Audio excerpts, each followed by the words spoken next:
আসসালামু আলাইকুম। আমার নাম মোহাম্মদ মুজাম্মাল, প্রতিষ্ঠাতা পরিচালক অগ্রদূত কোচিং সেন্টার, শিখগঞ্জ চৌরাস্তা, ঠাকুরগাঁও। আজকে আমি যে বিষয়টা করাবো সেটি হলো যে নবম, দশম ও একাদশ, দ্বাদশ শ্রেণীর রসায়নের এই একটা অংশ, যে মৌলের পর্যাবৃত্ত ধর্ম। এখানে নবম, দশম হলো চতুর্থ অধ্যায় পড়বে, আর একাদশ, দ্বাদশ শ্রেণী হলো তৃতীয় অধ্যায়, অর্থাৎ প্রথম পত্রের তৃতীয় অধ্যায়। এটা আমি প্রথম পত্র বলি, প্রথম পত্রের তৃতীয় অধ্যায় পড়বে। তো এখানে যে সমস্যাটা হয় যে অনেকে এটা বুঝে না যে ক্রমগুলো কিভাবে লিখতে হবে। এই ক্রম লিখতে যে অনেকে ভেজাল হয়, যে আমরা এই জন্য এখানে আমরা লিখছি যে পরমাণুর আকার, পারমাণবিক ব্যাসার্ধ, আয়নীকরণ শক্তি, ইলেকট্রন আসক্তির ক্রম নির্ণয়। কিভাবে আমরা এই ক্রমগুলো নির্ণয় করব, বা এই একটা লাইন লেখার না কারণে দেখা যায় যে গ নম্বরে 2 দেয়, বা ঘ নম্বরে দেখা যায় যে 4-এর জায়গায় 3 দেয় বা 2 দেয়, তার কারণ আমরা ক্রমগুলো লিখতে পারি না। এটার জন্য আমরা একটা সহজ পদ্ধতি নিয়ে এসেছি, সেটা হলো যে আমরা দুইটা ম্যাজিক বাক্য লিখছি। যে পর্যায় সংখ্যা বেশি হলে, যদি কোনো মূলের পর্যায় সংখ্যা বেশি হয় তাহলে আকার বড় হবে, পারমাণবিক ব্যাসার্ধ বেশি হবে, আয়নীকরণ ও ইলেকট্রন আসক্তি কম হবে। তাহলে পর্যায় সংখ্যা বেশি হলে। দ্বিতীয় হলো যে একই পর্যায়ে পারমাণবিক সংখ্যা কম হলে, যদি পর্যায় একই হয় আর সেক্ষেত্রে যদি পারমাণবিক সংখ্যা কম হয় তাহলে সেক্ষেত্রে আকার বড় হবে, পারমাণবিক ব্যাসার্ধ বেশি হবে, আয়নীকরণ ও ইলেকট্রন আসক্তি কম হবে। তাহলে আমরা এখন এখানে আমরা 5টা মৌল নিয়েছি।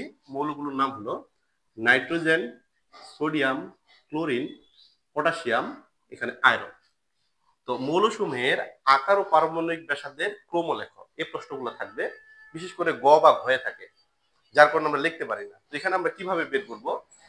তো এখানে আমরা লিখি যে নাইট্রোজেন, এটাই আমরা ইলেকট্রোবিন্যাস করছি, সোডিয়াম ইলেকট্রোবিন্যাস করছি, ক্লোরিনের ইলেকট্রোবিন্যাস করা হয়েছে, পটাশিয়াম ইলেকট্রোবিন্যাস করছি, আয়রনের ইলেকট্রোবিন্যাস করা হয়েছে।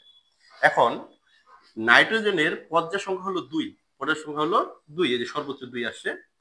সোডিয়ামের পর্যায় সংখ্যা হলো 3, ক্লোরিনের পর্যায় সংখ্যা হলো 3, পটাশিয়ামের পর্যায় সংখ্যা হলো 4, আয়রনের পর্যায় সংখ্যা হলো 4। এখন আমরা দেখব যে কোন মৌলটার আকার বড় বা কোনটা ছোট। তো আমরা জানি যে আমি লিখছি যে পর্যায় সংখ্যা বেশি, আকার বড়। পর্যায় সংখ্যা বেশি, আকার বড়। তাহলে পর্যায় সংখ্যা যদি বেশি হয় তো আমরা দেখতেছি যে আয়রন এবং পটাশিয়ামের পর্যায় সংখ্যা বেশি, আয়রন এবং পটাশিয়ামের পর্যায় সংখ্যা বেশি। তাহলে এই দুইটার মধ্যে আকার বড় হবে। তাহলে এখন প্রশ্ন হলো যে দুইটার তো একই পর্যায় সংখ্যা আছে, তাহলে সেক্ষেত্রে বড় কোনটা হবে? এই বড়টা চিহ্ন করবো আমরা দ্বিতীয় লাইনে যাই। একই পর্যায়ে পারমাণবিক সংখ্যা কম হলে আকার বড় হবে। তাহলে এখানে একই পর্যায়ে পটাশিয়ামও 4, আয়রনও 4, কিন্তু এদের মধ্যে পারমাণবিক সংখ্যা কম হলো পটাশিয়ামের। তাহলে পটাশিয়ামের যদি পারমাণবিক সংখ্যা কম হয় তাহলে আমরা যদি আকারের ক্রম লিখি, আকারের ক্রম, তাহলে প্রথমে তাহলে কি হবে, বড় কি হবে? বড় হবে তাহলে পটাশিয়াম, কারণ পর্যায় একই হলে আকার কি হবে, ছোট হবে। সরি, পর্যায় একই হলে যার পারমাণবিক সংখ্যা কম তার আকার বড় হবে। অনুরূপভাবে সোডিয়াম এবং ক্লোরিনের পর্যায় একই, 3-3। তাহলে সেক্ষেত্রে যেহেতু সোডিয়াম এবং ক্লোরিনের একই পর্যায় কিন্তু সোডিয়ামের পারমাণবিক সংখ্যা কম, এই জন্য এর আকার বড় হবে আর ক্লোরিনের ছোট হবে। নাইট্রোজেনের তো পারমাণবিক পর্যায় সংখ্যাই কম ছিল, এই জন্য নাইট্রোজেন আকারটা সব থেকে ছোট হবে। এখন এটাকে যদি আমি লিখতে যাই, এটাই আমরা লিখবো পারমাণবিক ব্যাসার্ধের ক্রম, পারমাণবিক ব্যাসার্ধ। আবার এটাকে যদি আমরা লিখি আয়নীকরণ শক্তির ক্রম, আয়নীকরণ শক্তির বা ইলেকট্রন আসক্তির ক্রম লিখতে যাই, তাহলে আমরা কি লিখবো? যে যার আকার ছোট হবে, আচ্ছা বলা আছে আকার বড় হলে আয়নীকরণ শক্তি কম হবে, তাহলে এর আকার বড় হলে আয়নীকরণ শক্তি কম হবে, উল্টাই দিলাম। আয়রন চিহ্ন উল্টাই দিলাম, সোডিয়াম চিহ্ন উল্টাই দিলাম, ক্লোরিন উল্টাই দিলাম, নাইট্রোজেন এখানে আমি লিখলাম। তাহলে আমাদের মূল কথা হলো একই পর্যায় হলে যার পারমাণবিক সংখ্যা কম হবে তার আকার বড় হবে, আর ভিন্ন যদি পর্যায় হয়, পর্যায় ভিন্ন হলে যার পর্যায় সংখ্যা বেশি হবে তার আকার বড় হবে। যেহেতু আমাদের এখানকার মধ্যে পটাশিয়াম এবং আয়রনের একই পর্যায় ছিল কিন্তু পটাশিয়ামের পারমাণবিক সংখ্যা কম, এজন্য এর আকার বড় হইল। তারপর আয়রনের, তারপর সোডিয়াম এবং ক্লোরিনের একই পর্যায়ে থাকার পরেও সোডিয়ামের যেহেতু পারমাণবিক সংখ্যা কম, এই জন্য এর আকার বড় হবে, অনুভাবে নাইট্রোজেন। আর এইটাকে যদি আমরা উল্টাই দিই তাহলে ইলেকট্রন শক্তি বা আয়নীকরণ শক্তি ক্রম হয়ে যাবে।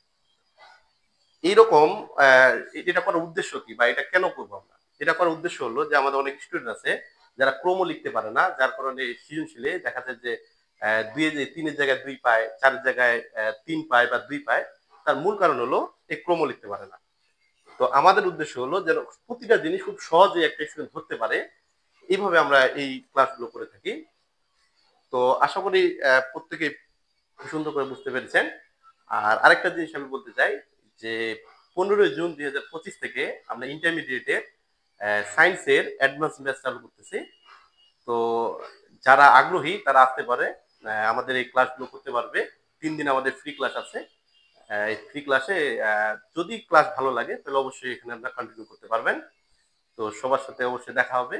যদি ক্লাস করার বা অ্যাডভান্স পড়ার ইচ্ছা থাকে, বিশেষ করে যারা এসএসসি পরীক্ষা দিল বসে আছে, তারা আমাদের এই ক্লাসগুলো করতে পারবে খুব সহজেই। ইনশাল্লাহ অনেক ভালো লাগবে এবং বসে যে আছো এই সময়টাতে দেখা যাবে যে কাজে লাগানো যাবে। বিশেষ করে বর্তমান তো কম্পিটিশনের যুগ, এই কম্পিটিশনের যুগে যত অ্যাডভান্স করা যায় তত ভালো। আশা করি প্রত্যেকে বুঝতে পেরেছেন।